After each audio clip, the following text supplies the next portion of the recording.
सही बच्चे ध्यान दें, आप लोगों की प्रॉब्लम को देखते हुए ये वीडियो हमने बनाया है। इसमें बात करते हैं वास्तविक संख्याओं की, रियल नंबर्स। परिमेय और अपरिमेय संख्याओं के संग्रह को हम लोग वास्तविक संख्याएं कहते हैं। ठीक है, तो परिमेय संख्याएं क्या होती हैं और अपरिमेय संख्याएं क्या होती हैं, इस बारे में आज हम लोग चर्चा करते हैं। हमने देखा आप लोगों को बहुत सारी प्रॉब्लम हो रही है सवाल को हल करने में, तो पहले आप लोग ये क्लियर कर लीजिए कि परिमेय संख्याएं क्या होती हैं और अपरिमेय संख्याएं क्या होती हैं।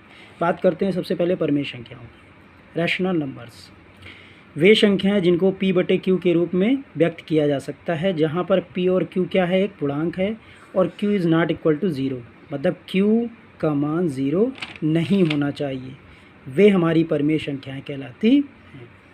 3/5, 2/7, माइनस का 3/7 या फिर 42.1, 2, 3, 4, 5, 6 आदि, ये सारी इस तरह की संख्याएं हमारी परिमेय संख्याएं कहलाती हैं।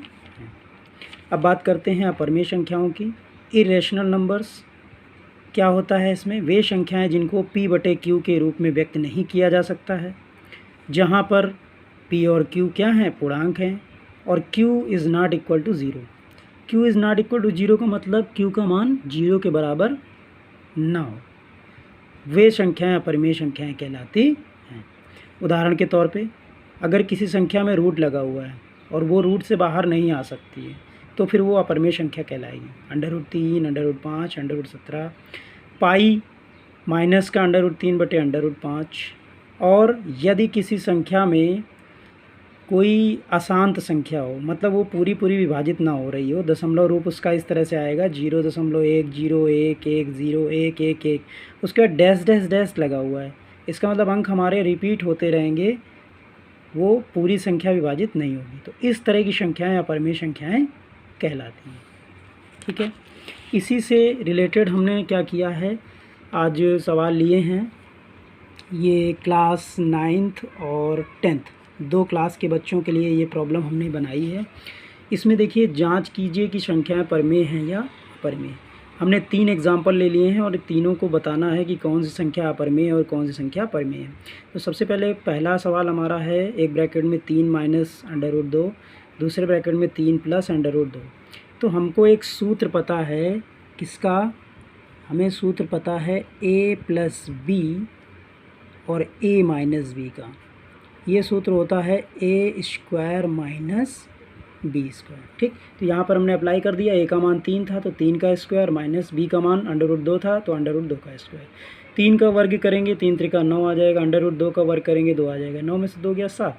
तो ये हमारी जो 7 संख्या दिख रही है, कैसी संख्या है, ये परिमेय संख्या है। अतः ये जो आपको दिया गया है 3 - √2 और 3 + √2, तो वो परिमेय संख्या कहलाएगी। इसका दूसरा क्वेश्चन हमारा है √3 + √5 का स्क्वायर।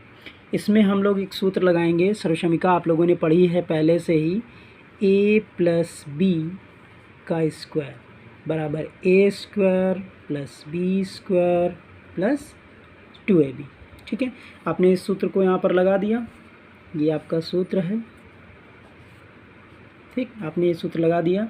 a का मान √3 का स्क्वायर, b का मान √5 + √5 का स्क्वायर + 2ab, तो +2 √3 √5। √3 का वर्ग करेंगे 3 आ जाएगा, प्लस √5 का वर्ग करेंगे 5 आ जाएगा, प्लस 2। √3 और √5 का जब गुणनफल ज्ञात करेंगे तो √15 आ जाएगा। इधर 5 और 3 8 प्लस 2 √15।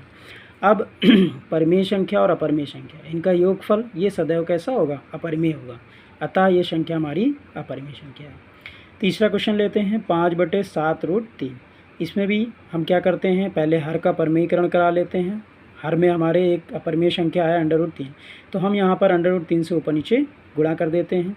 जब ऊपर गुणा करेंगे तो 5√3 आ जाएगा और नीचे जब गुणा करेंगे तो 7, और √3 का जब गुणा करेंगे तो 3 हो जाएगा, तो 7 × 21, तो 5√3/21। इसमें √3 है तो 5 परिमेय संख्या है और √3 अपरिमेय संख्या है। परिमेय संख्या और अपरिमेय संख्याओं का गुणनफल कैसा होता है, अपरिमेय संख्या होता है, अतः ये संख्या कैसी हो गई, अपरिमेय संख्या। तो इस प्रकार से हम सवालों को जांच करके बता सकते हैं कि कौन सी संख्या परिमेय है और कौन सी संख्या अपरिमेय है। ओके।